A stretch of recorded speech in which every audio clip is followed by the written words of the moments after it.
Ang panukalang yan, pag-aaralan pa ng Pangulo bago niya i-certify as urgent ayon sa palasyo. Nasa Amerika pa rin ang Pangulo para sa kanyang working visit. At nakatutok doon live si Joseph Moro. Joseph!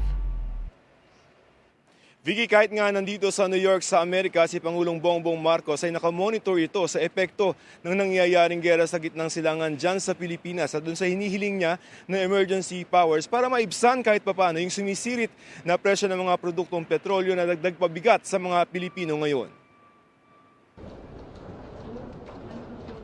Gusto raw pag-aralan muna ni Marcos ang committee report ng Kongreso na magbibigay sa kanya ng emergency powers para bawasan o isuspindi muna ang pagpataw ng excise tax sa mga petroleum products upang bawasan ang bigat ng pasanin ng mga mamimili sa pagsipa ng presyo ng langis.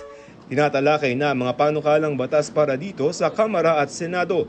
Ang gusto raw ng Pangulo basahin ang mga isinamang probisyon bago is-certify na urgent ang panukalang batas. Pero hindi po agad makakapagbigay ang Pangulo ng Certificate of Urgency kung di naman po niya nakikita yung pinaka-report or yung bill. So, kailangan po niya mabasa yon kung ito'y naaayon din sa dapat na makuha na power ng Pangulo para po i-certify as urgent.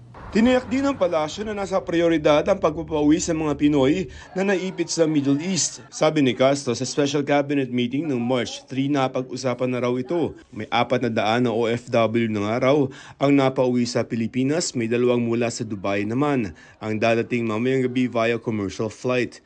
Bukas may dadating na 16 na Pinoy mula Egypt.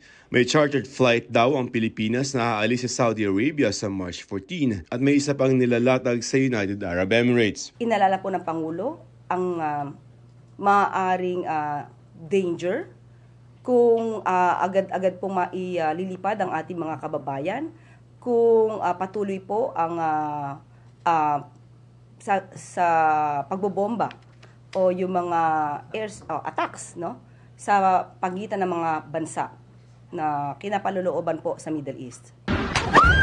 Ang krisis sa gitnang silangan ng isa sa mga tema na magiging talumpati ng Pangulo sa United Nations bukas, oras dito sa New York. Kanina nagsalita ang Pangulo sa ika-70 session ng Commission on the Status of Women kung saan binigyan diin ng Pangulo ang pagbibigay ng pantay na karapatan sa mga kababaihan. Pangunahin dito ang pagbibigay ng edukasyon at pagkakataon. Women must be present wherever decisions are made, in government, in business, in science, in diplomacy, and in peace building. Because when women rise, societies rise with them. When women lead, nations move forward.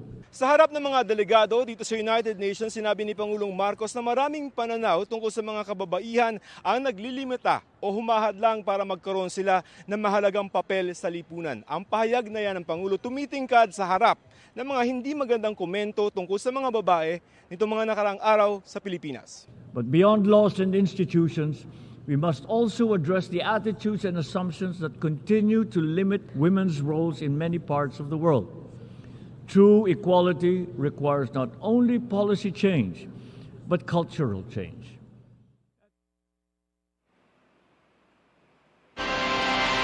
Huling araw na ng Pangulo dito sa New York dun sa kanyang 2 araw na working visit at mamayang tanghali ay magtatalumpati muli siya sa United Nations. Pagkatapos nun, magkakaroon ng pagkakataon yung media na nagko-cover sa kanya para sa isang panayam at pagkatapos mo ng alas 4 ay tutulak na pabalik sa Pilipinas ang Pangulo. Live mula rito sa New York, Joseph Morong, nakatutok 24 oras.